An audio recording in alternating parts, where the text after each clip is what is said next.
Simon & Schuster Audio presents Amateur Hour, Kamala Harris in the White House, by Charlie Spiering. Read by Johnny Heller. Introduction. The place, Washington, D.C. The time, the near future, nearer than you think. Chief of Staff Jeff Zients, Counselor Steve Ricchetti, Senior Advisor Mike Donellan, and Senior Advisor Anita Dunn gather in the White House to discuss their options with First Lady Jill Biden. Age and infirmity have finally caught up with her husband, despite every effort by family and staff to prop up the aging president. They can no longer hide the truth. President Joe Biden's time in office is over. As they wait for everyone to assemble, they start revisiting how they arrived at this moment. Why did they push for him to run for re-election?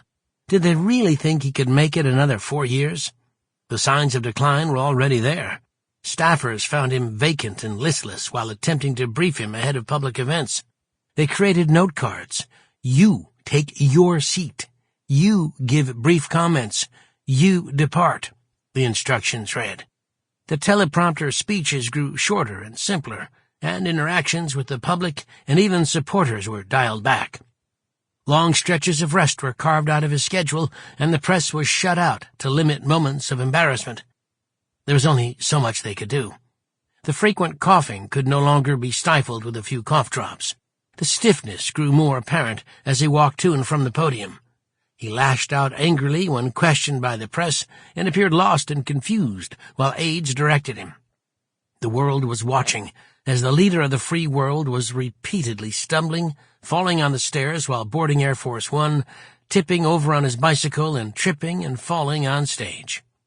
Why did his trusted circle believe he could do it again? Because they wanted to.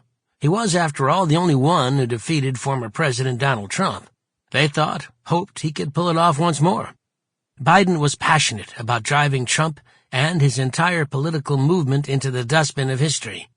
Defeat Trump, defend democracy, and restore the soul of the nation. That was all part of why they pushed the president to keep going. But deep down they knew the real reason he had to run again. Vice President Kamala Harris was not up to the job. They should have known, they realized, that this was coming.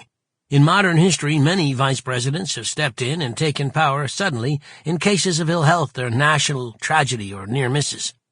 William McKinley's assassination elevated Teddy Roosevelt. Woodrow Wilson had a stroke. Dwight Eisenhower had a heart attack. Vice President Lyndon B. Johnson was sworn in as president just hours after President John F. Kennedy was... Sample complete. Ready to continue?